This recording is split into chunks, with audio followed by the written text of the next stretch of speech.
صاحب قرآن مجید میں کئی واقعات موجود ہیں. بعض ہستیوں پہ وقت نہیں گزرا لیکن باقیوں پہ گزر گیا. اصحاب کہف کا واقعہ قرآن پاک کے اندر موجود ہے. 300 سال اور اسلامی لحاظ سے 309 سال وہ غار کے اندر سوتے رہے. اچھا ان پہ وقت نہیں گزرا, اٹھے تو اسی طرح جسم کی حالت, وہی عمریں ہیں, وہی حالت ہے, لیکن باقی دنیا پہ وقت گزر گیا. بادشاہتیں تک, سلطنتیں تک تبدیل ہو گئی, سارا نظام تبدیل ہو گیا, سکے تبدیل ہو گئے, سب کچھ تبدیل ہو گیا. اتنی تبدیلیاں آ گئی, ان پہ کوئی تبدیلی نہیں ہے. عزیر علیہ السلام کا واقعہ قرآن پاک کے اندر موجود ہے. آپ 140 سال کی عمر ہے, 100 سال تک سوتے رہے. اٹھے تو بیٹے اور پوتے کی عمر زیادہ ہو چکی, پوتے کی عمر 80 سال, بیٹے کی 120 سال ہو چکی, اور اپنی ابھی 40 سال ہی. اپنی عمر عزیر علیہ السلام کی 40 سال ہی. ان پہ زمانہ نہیں گزرا لیکن سب پہ زمانہ گزر گیا.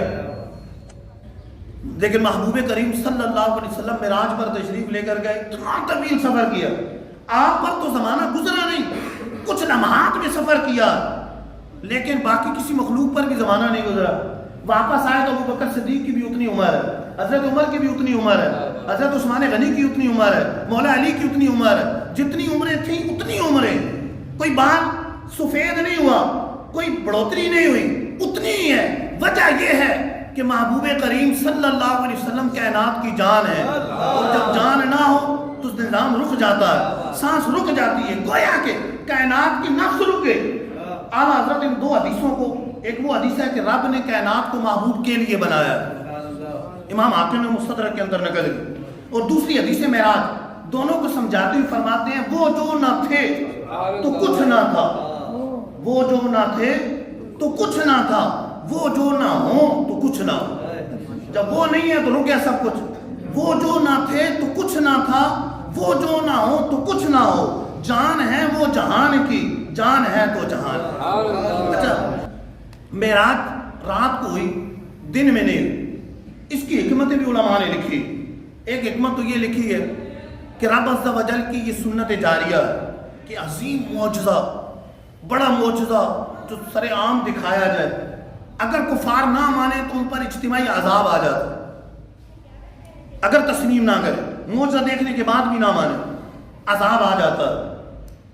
اب اگر معراج دن میں ہوتی اور اتنا عظیم معجزہ دیکھنے کے بعد بھی کفار ایمان نہ لاتے تو ایک تو صورت یہ تھی کہ ایمان لے آتے, لیکن جن کی قسمت میں کفر لکھا تھا وہ کیسے ایمان لاتے, اور دوسری شک متعین تھی کہ عذاب نازل ہوتا. لیکن محبوب کریم صلی اللہ علیہ وسلم تو رحمت للعالمین, تمام جہانوں کے لیے رحمت للعالمین ہے. تو سرکار دو عالم صلی اللہ علیہ وسلم کی ہستی تو وہ ہیں کہ جن کے بارے میں رب فرما رہے ہیں محبوب رب کے یہ شان نہیں ہے کہ وہ لوگوں پر عذاب نازل کرے. حال یہ ہے کہ وَأَنْتَ فِيهِمْ آپ ان میں تشریف فرما, آپ جلوہ کر رہے ہیں.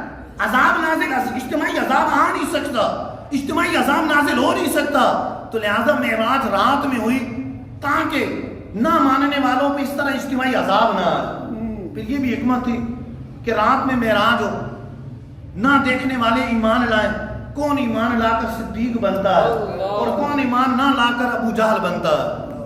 کون اقرار کرے گا, تصدیق کرے گا تو صدیق کہلائے گا, کون انکار کرے گا تو ابو جہل کہلائے گا. تو پہلے مسجد اقصی کیوں گئے, اس کی بڑی حکمت علماء نے لکھی ہیں. ایک حکمت تو یہ ہے کہ انبیاء کی بھی معراج ہو جائے, کہ سارے نبی وہاں پر جمع ہیں, حضور ان کی امامت فرمائے, حضور کی شان کا اظہار ہو, پتہ چلے کہ وہ سب مقتدی ہیں, امام الانبیاء ہیں. معلوم ہو کہ سرکار دو عالم صلی اللہ علیہ وسلم سب کے سردار, سب کے آقا ہیں, سب کے سردار ہیں. یہ بھی تھی کہ کفار کو جب معراج کا واقعہ بتایا جائے گا وہ انکار کریں گے, آسمان تو انہوں نے دیکھے نہیں. اگر ڈائریکٹ آسمانوں پر تشریف لے جاتے, جیسا کہ واضح طور پر حدیث کریمہ کے اندر موجود ہے, بخاری مسلم کے اندر حدیث موجود ہے, اگر ڈائریکٹ آسمانوں پر تشریف لے جاتے تو پھر اس صورت کے اندر کفار کو کیا جواب دیا جاتا, کیا نشانیاں بتائی جاتی.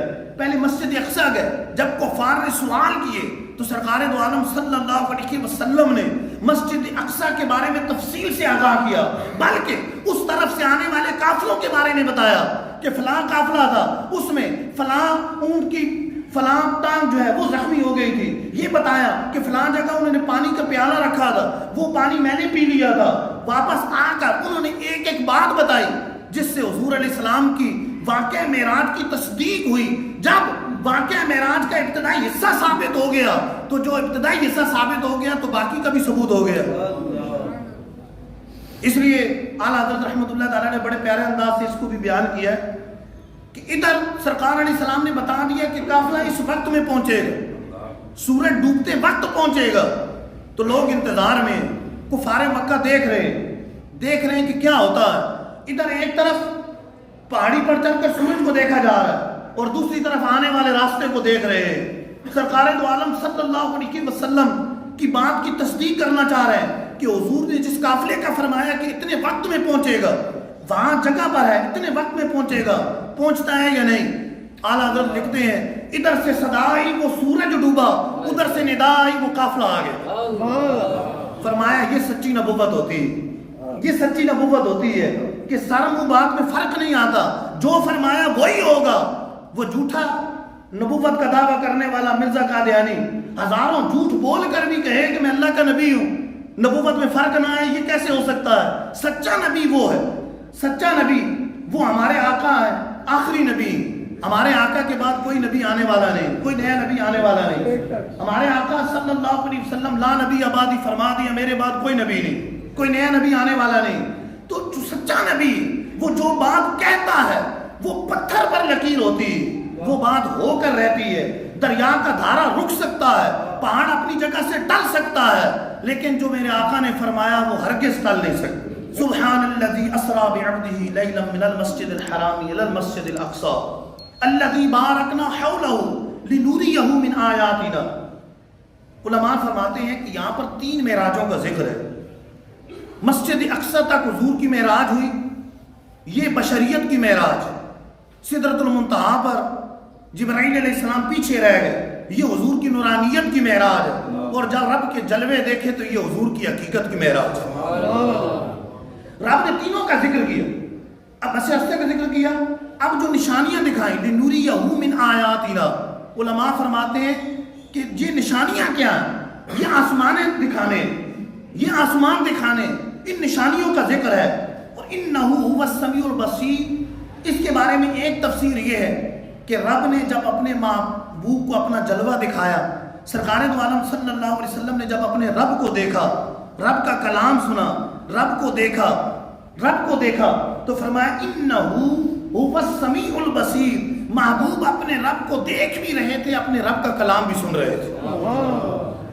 رب کا کلام بھی سن رہے تھے، رب کو دیکھ بھی رہے تھے، رب کو دیکھ بھی رہے تھے، رب کا کلام بھی سن رہے تھے. اور کیسے دیکھا؟ دوسری جگہ رب فرماتا ہے ما ذاق البصر وما طغى. ٹک ٹکی باندھ کر اپنے رب کے جلوے دیکھے. اور کوئی غیب کیا تم سے نیا ہو بلا، جب نہ خدا ہی چھپا تم پہ کروڑوں درود. تو یہ معراج اللہ عز و جل نے اپنے محبوب کو معراج کروائی. جگہ جگہ قدم قدم پر معجزات کا اظہار ہوا. اس کو بیان کریں تو طویل وقت چاہیے. ایک آدھ بیان اور کروں اگلے جمعے پہ اسی موضوع پر، معراج کے موضوع پر انشاءاللہ عز و جل.